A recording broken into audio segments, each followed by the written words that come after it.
हाथरस मामले में supreme court में जनहित याचिका दाखिल की गई है। याचिका में सुप्रीम कोर्ट से पूरे मामले में संज्ञान लेने की मांग की गई है।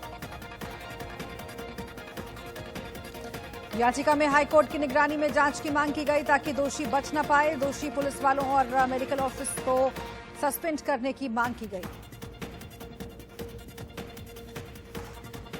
याचिका में ऐसे मामलों में दिशा निर्देश बनाने की मांग की गई है ताकि भविष्य में किसी भी पीड़ित परिवार का कानून से भरोसा न उठे। हाथरस मामले में इलाहाबाद हाईकोर्ट में अर्जी दाखिल की गई है। पीड़ित परिवार का नार्को टेस्ट करवाने के खिलाफ अर्जी दाखिल की गई है।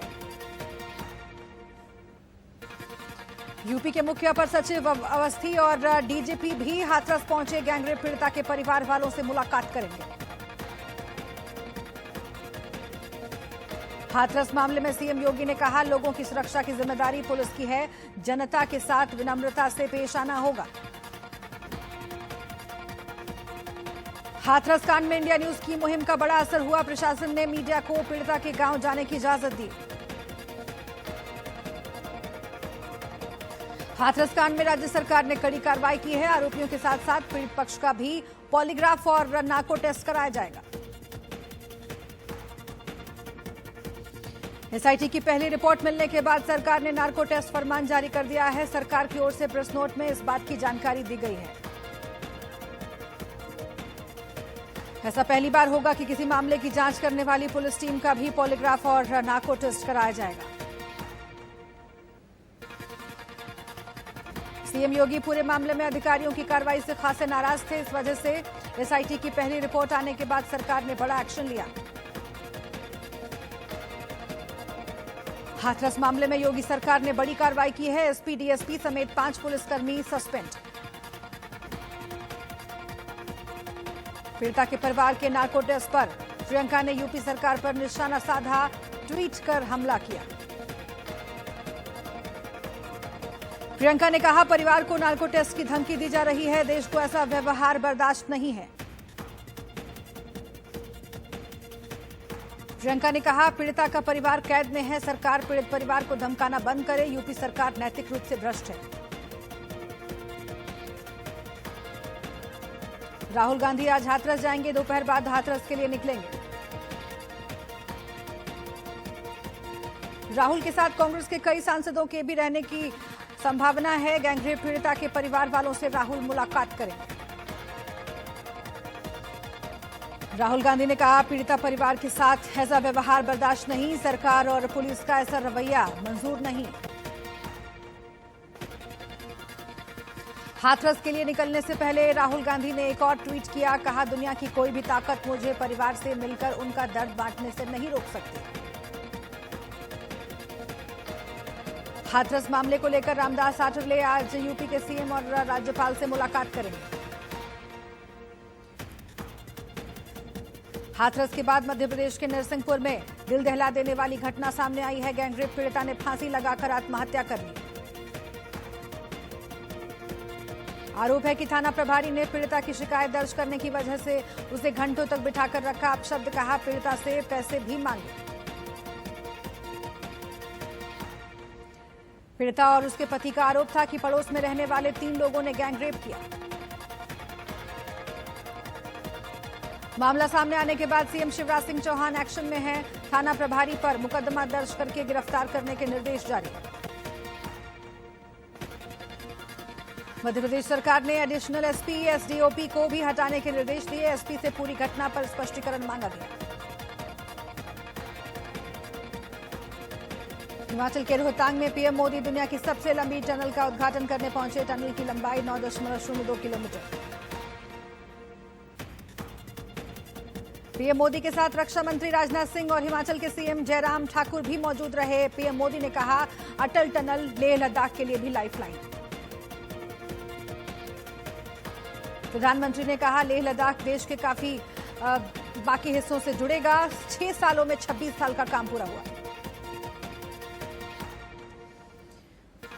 प्रधानमंत्री ने कहा, 2014 के बाद टनल के काम में तेजी आई है। धीरे काम के चलते टनल 2040 में पूरा होता। टनल के काम में हुई देरी पर पीएम ने पिछली सरकार पर निशाना साधा। कहा, देरी की वजह से ही लागत 3 गुना बढ़ गया। पीएम मोदी ने कहा, रक्षा क्षेत्र में मेक इन इंडिया पर जोर दिया गया। सालों तक रक्षा क्षेत्र को नजरअंदाज किया जाता रहा।